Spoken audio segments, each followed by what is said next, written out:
جب تک عورت یہ ایک گناہ کرنا نہیں چھوڑتی اس کی کوئی نماز قبول نہیں کی جاتی۔ حدیث نبوی ہے کہ جو عورت بس یہ ایک گناہ کرتی ہے، چاہے وہ کتنی ہی نمازیں پڑھ لے، تہجد پڑھ لے، کوئی نماز قبول نہیں ہوگی۔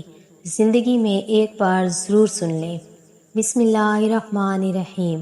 اعمال کا قبول ہونا ایک راز ہے جو موت کے بعد ہی آشکار ہوگا، اور اگر اعمال کے قبول ہونے یا نہ ہونے کو معلوم کرنا اتنا آسان ہوتا تو ریاکاروں اور بدعتیوں کی اتنی کثرت نہ ہوتی۔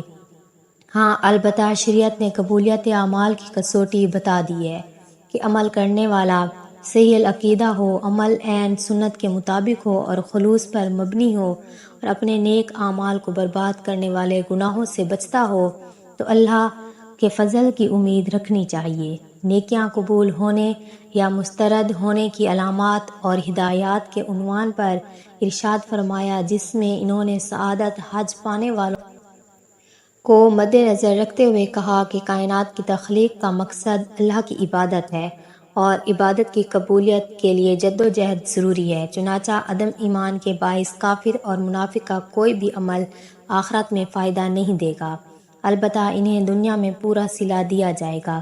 عمل کی قبولیت کے لیے اخلاص اور اتباع سنت لازمی امور ہیں۔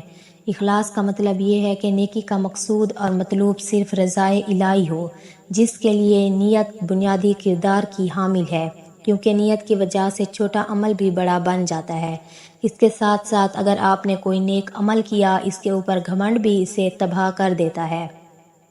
نیک عمل کے بعد زیادہ کثرت کے ساتھ توبہ استغفار کرنا چاہیے، اور مومن کبھی بھی نیکی پر گھمنڈ نہیں کرتا، بلکہ اللہ تعالیٰ سے اس کی قبولیت کی دعا کرتا رہتا ہے۔ چنانچہ قبولیت کے لیے دعا اور شکر گزاری اپناتا ہے، اور شکر کرنے پر اللہ تعالیٰ کی طرف سے قبولیت کا وعدہ ہے۔ دوسری جانب شرک، ریاکاری، نیکی کے عوض دنیا مفادات کا حصول، حالت ارتداد میں موت، دین سے نفرت، اللہ کی آیات اور آخرت میں ملاقات کا انکار، منافقت، ہٹ دھرمی اور انات کی بنیاد پر سنت سے تصادم، اپنی بات کو نبی کریم صلی اللہ علیہ وآلہ وسلم کی بات پر فوقیت دینا، اپنی پارسائی پر گھمنڈ، نجومی کے پاس جانا، عصر کی نماز ترک کرنا، حقوق العباد تلف کرنا، تنہائی میں گناہ کرنا۔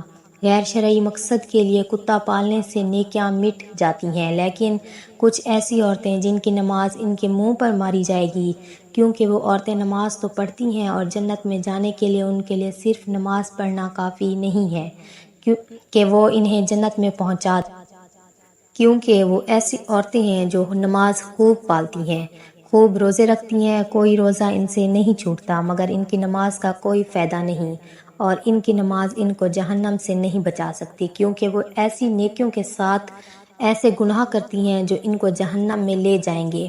کیونکہ نبی کریم صلی اللہ علیہ وآلہ وسلم نے فرمایا، دو چیزیں اسلام نے ہمیں دی ہیں، پہلی حقوق اللہ اور دوسرا ہے حقوق العباد۔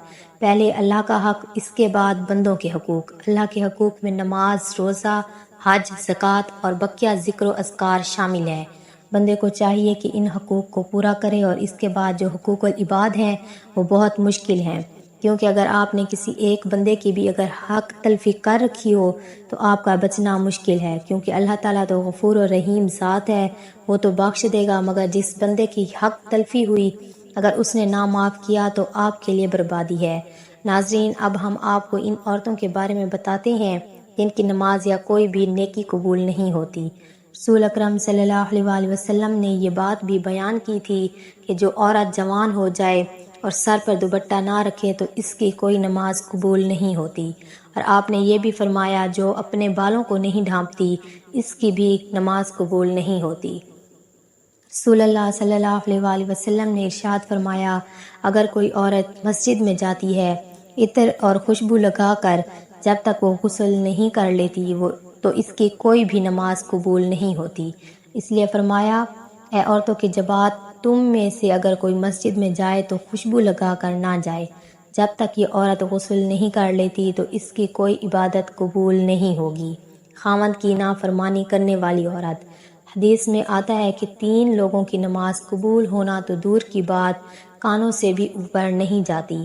اگر غلام مالک سے بھاگ گیا تو اس کی کوئی عبادت حتیٰ کہ تہجد بھی قبول نہیں ہوگی۔ ایسی عورت جو اپنے خاوند کو ناراض کر کے رات گزارتی ہے تو اس کی بھی نماز قبول نہیں کی جاتی۔ اور ایسا انسان جو لوگوں کو جماعت کے ساتھ نماز پڑھاتا ہو مگر لوگ اس کی امامت پر خوش نہ ہوں اور ناخوش ہونے کی وجہ کوئی شرعی عذر ہونا کہ مزاج کی بات ہو، ایسے انسان کی بھی نماز قبول نہیں ہوتی۔ حضرت ابو ہریرہ رضی اللہ عنہ سے روایت ہے کہ نبی کریم صلی اللہ علیہ وآلہ وسلم نے فرمایا، تین لوگوں کی نہ نماز قبول ہوتی ہے اور نہ ہی کوئی نیکی پروان چڑھتی ہے۔ نمبر 1، بھاگے ہوئے غلام کی جب تک کہ مالک کے پاس واپس نہ آ جائے۔ نمبر 2، ایسی عورت کی جس سے اس کا شوہر ناراض ہو۔ نمبر 3، اور مست شرابی کی جب تک کہ شراب کا اثر ختم نہ ہو جائے۔ اس حدیث کے فائدے میں لکھتے ہیں کہ عورت مرد کے ماتحت ہے اور مرد عورت پر نگران ہے۔ خدا کے بعد عورت کے لیے شوہر ہی ہے۔ والدین کے حق پر شوہر کا حق غالب ہو گیا ہے۔ اگر مذہب کے اندر کسی کو سجدہ تعظیم کرنے کی اجازت ہوتی تو عورت کو ہوتی کہ وہ اپنے شوہر کو سجدہ کرے۔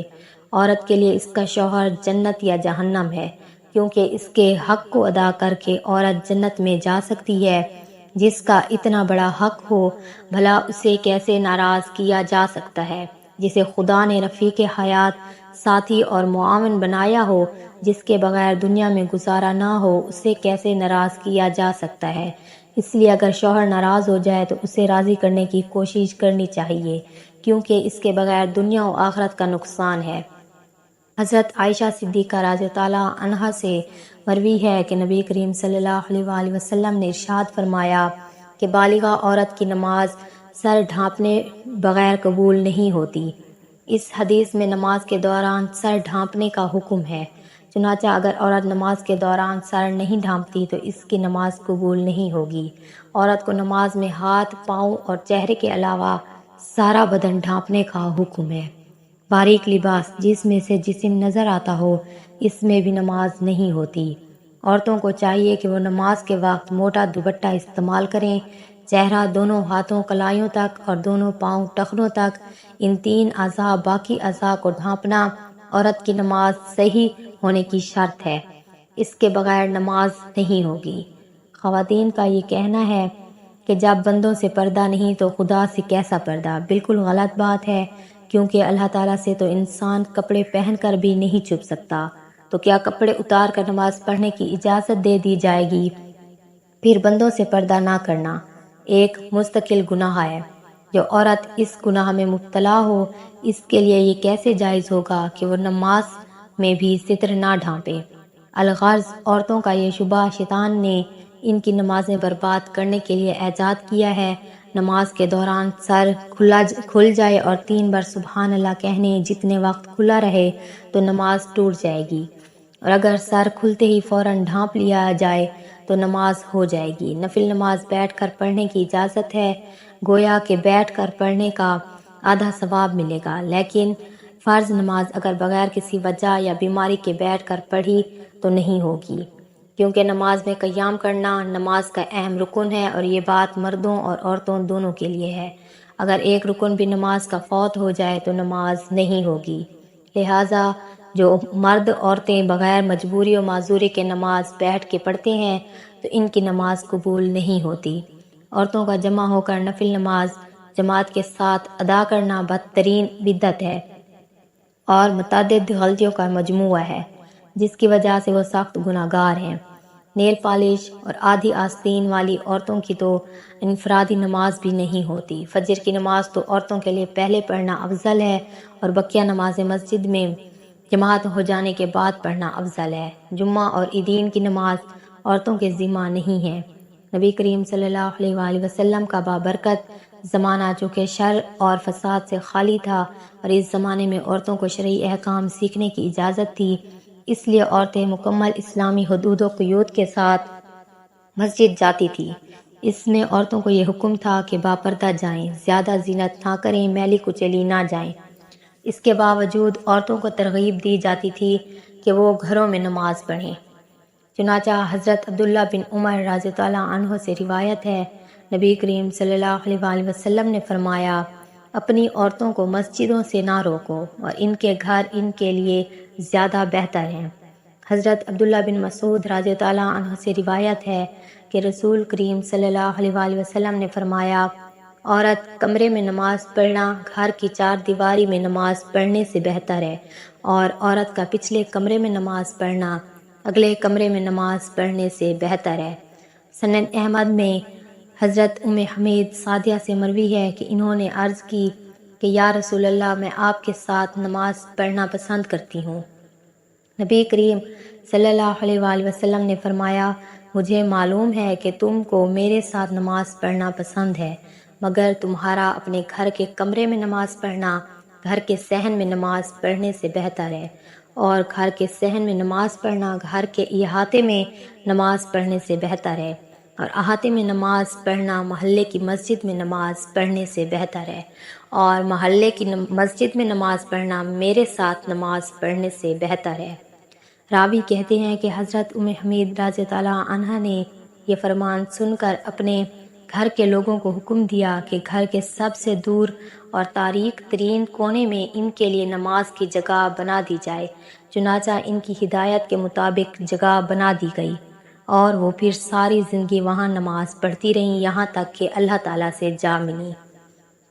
لیکن یہ تو نبی کریم صلی اللہ علیہ وآلہ وسلم کے باسعادت دور کی بات تھی، لیکن بعد میں عورتوں نے جب ان قیود میں کوتاہی کرنی شروع کر دی جن کے ساتھ وہ مسجد جاتی تھیں، تو پھر فقہائے امت نے ان کا مسجد جانا مکروہ قرار دے دیا۔ ام المومنین حضرت عائشہ صدیقہ رضی اللہ عنہا کا ارشاد ہے، عورتوں نے جونی روش اختیار کر لی ہے، اگر نبی کریم صلی اللہ علیہ وآلہ وسلم اس کو دیکھ لیتے تو عورتوں کو مسجد سے روک دیتے، جس طرح بنی اسرائیل کی عورتوں کو روکا گیا تھا۔ حضرت عائشہ کا یہ ارشاد ان کے زمانے کی عورتوں کے بارے میں ہے، اور ہمارے زمانے کی عورتوں کا کیا حال ہوگا۔ ناظرین کرام، خلاصہ یہ کہ شریعت نہیں بدلی اور نہ ہی کوئی اسے بدل سکتا ہے، لیکن جن شرائط کے ساتھ عورتوں کو مسجد میں جانے کی اجازت دی گئی تھی، جب ان عورتوں نے ان شرائط کو پامال کیا، ان میں کوتاہی کی، تو پھر اجازت بھی باقی نہیں رہے گی۔ اس بنا پر فقہائے امت نے عورتوں کی مساجد میں حاضری کو مکروہ قرار دیا گیا، گویا یہ چیز اپنی اصل کے اعتبار سے جائز ہے، مگر کسی عارضی کی وجہ سے ممنوع ہو گئی ہے۔ اللہ پاک ہمیں دین کو سمجھنے کی توفیق عطا فرمائے اور ہمارا خاتمہ ایمان پر فرمائے، آمین۔ ناظرین، اگر آپ کو ہماری ویڈیو اچھی لگی ہو تو اسے لائک کریں، اور مزید ایسی اسلامی ویڈیوز کے لیے ہمارے چینل کو لازمی سبسکرائب کریں۔ شکریہ۔